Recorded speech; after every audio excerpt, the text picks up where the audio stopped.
Hello everyone, welcome in programming brain channel. आज हम नए वीडियो के साथ जिसमें हम पढ़ने वाले हैं वर्चुअल बेस क्लास। अगर आप आज पहली बार मेरा वीडियो देख रहे हैं तो मेरे चैनल को सब्सक्राइब करें, लाइक करें, शेयर करें and also click the bell icon ताकि आप वीडियो अपलोड होते ही नोटिफिकेशन मिल जाए और आप तुरंत वीडियो देख सकें। तो चलिए स्टार्ट करते हैं। वर्चुअल बेस क्लास किस लिए यूज की जाती है? तो वर्चुअल बेस क्लास, जैसा कि इसका नाम है वर्चुअल बेस क्लास, तो इट मीन्स ये हुआ कि जो बेस क्लास होगी केवल उसको ही वर्चुअल बनाया जाता है। तो चलिए पढ़ते हैं इसके बारे में।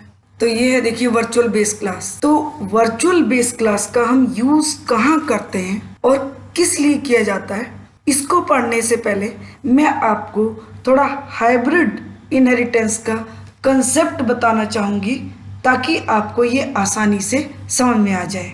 तो देखिए, यहाँ देखिए, ये हमारा हाइब्रिड इनहेरिटेंस। इसमें हायरार्किकल का भी कंसेप्ट है। देखिए, ये रूट हो गया, ये ब्रांचेस होगी।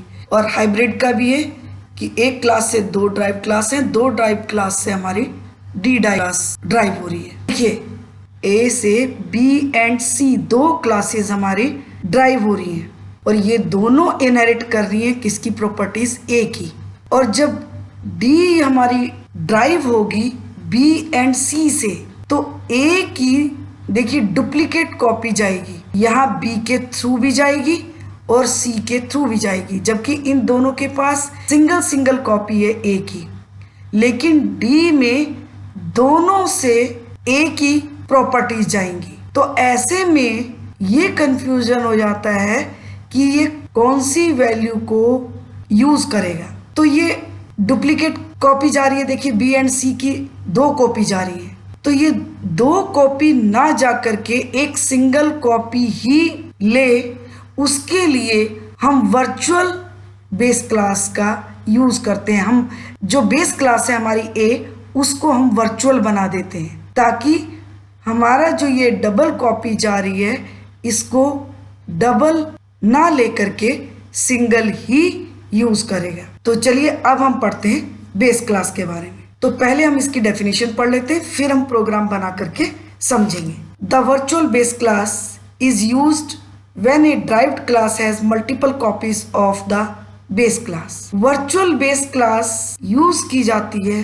कब? जब ड्राइव्ड क्लास के पास बेस क्लास की मल्टीपल कॉपीज होती हैं, उस कंडीशन में वर्चुअल बेस क्लास का यूज किया जाता है। The duplication of inherited members due to these multiple paths can be avoided by making the common base class as virtual base class. Yes, in multiple paths के कारण जो inherited members का duplication है उसको हम अवॉइड कर सकते हैं। कैसे? By making the common base class as virtual base class. जो कॉमन बेस क्लास है उसको वर्चुअल बेस क्लास बना करके हम अवॉइड कर सकते हैं। When a class is made as virtual base class, जब बेस क्लास को वर्चुअल बेस क्लास बना दिया जाता है, it takes necessary care to see that only one copy of that class is inherited।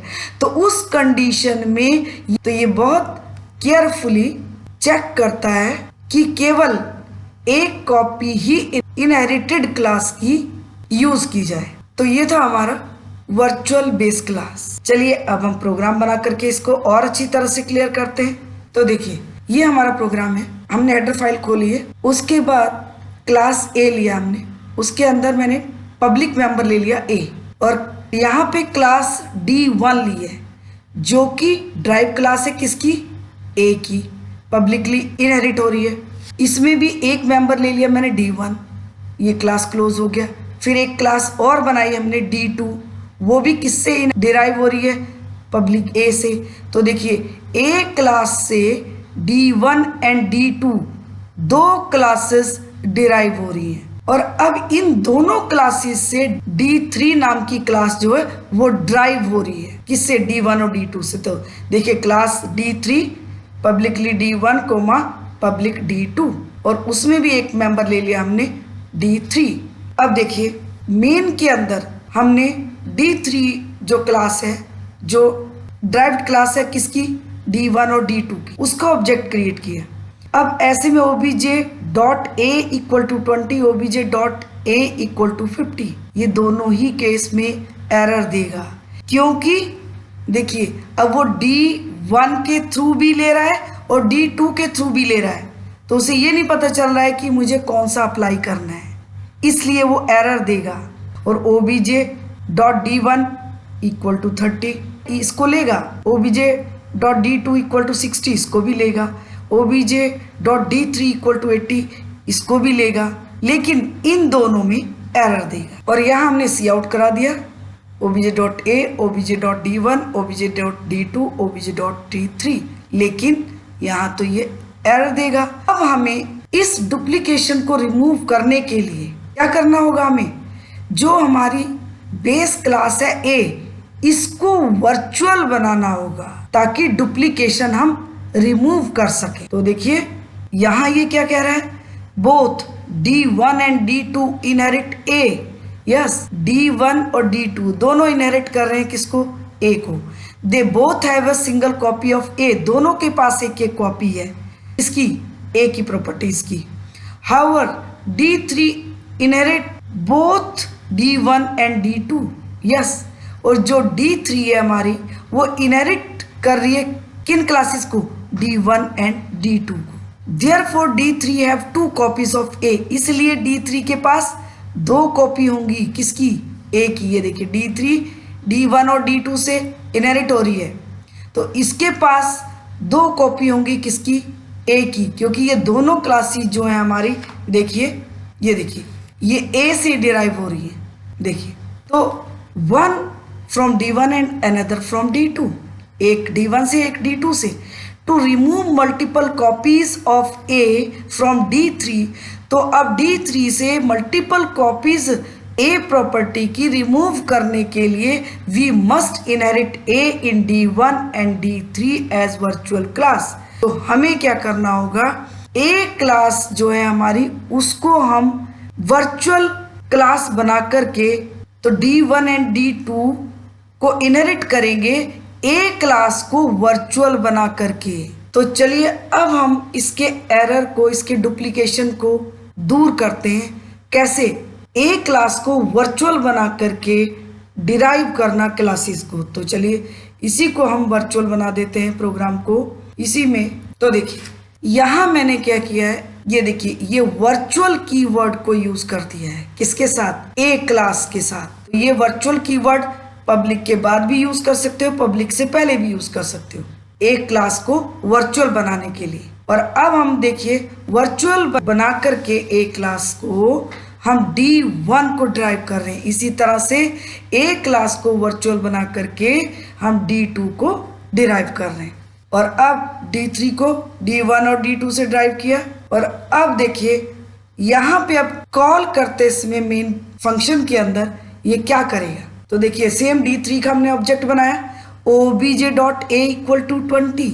Yes, ये स्टोर करेगा, लेकिन हमने नेक्स्ट स्टेटमेंट में फिर दे दिया obj.a इक्वल टू 50, तो ये क्या करेगा, ओवरराइट कर देगा, यानी कि 20 की जगह अब 50 स्टोर कर देगा, लेकिन एरर नहीं देगा।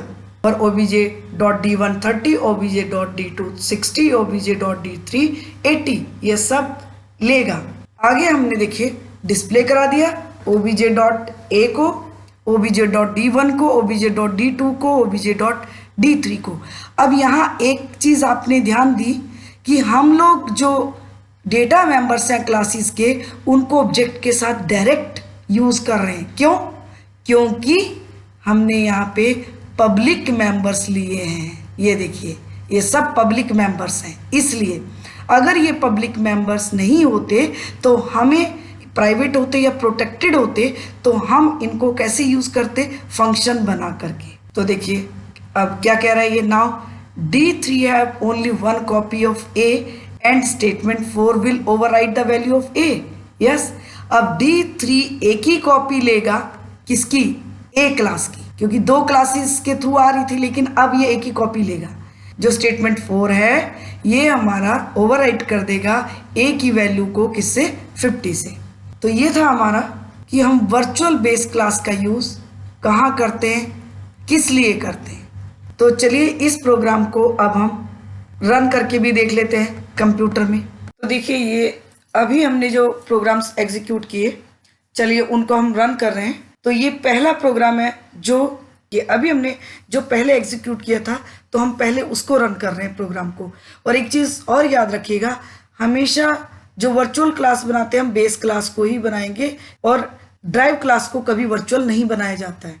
तो पहले तो हम विदाउट वर्चुअल बना रहे हैं इसको। तो चलिए देखते हैं क्या आउटपुट देता है ये। देखिए पहले ए क्लास बनाया, फिर D1 हमने ड्राइव किया ए से, और D2 को ड्राइव किया, और D3 को ड्राइव किया D1 और D2 से, और मेन के अंदर हमने देखिए यहाँ पे D3 का ऑब्जेक्ट बनाया, और obj.a equal to 10, obj.a equal to 20, इसको भी हम हटा देते हैं जैसे कि आपको मैंने बताया था अभी। और बाकी सेम है, देखिए जिस तरह से हमने अभी एग्जीक्यूट किए थे। तो चलिए रन कर लेते हैं इसको, कंट्रोल F9।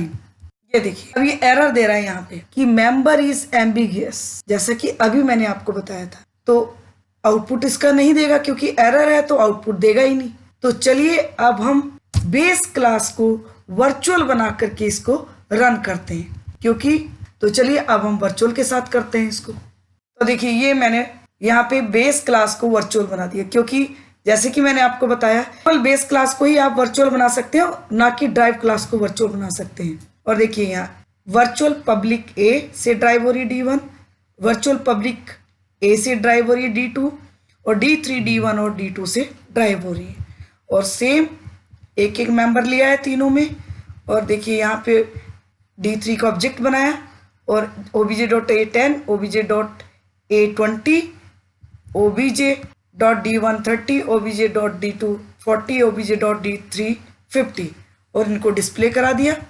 अब चलिए इनको रन करके देख लेते हैं, कंट्रोल F9।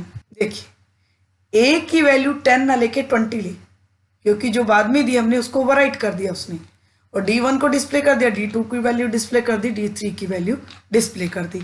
तो this will be output of this program. तो ये देखिए वर्चुअल बना करके इसने एरर नहीं दिया और प्रोग्राम का आउटपुट डिस्प्ले कर दिया। तो आज की वीडियो में बस इतना ही। अगर आपको आज का वीडियो मेरा पसंद आता है तो मेरे चैनल को सब्सक्राइब करें, लाइक करें, शेयर करें, and also click the bell icon, और कमेंट भी जरूर करिएगा। Thank you very much.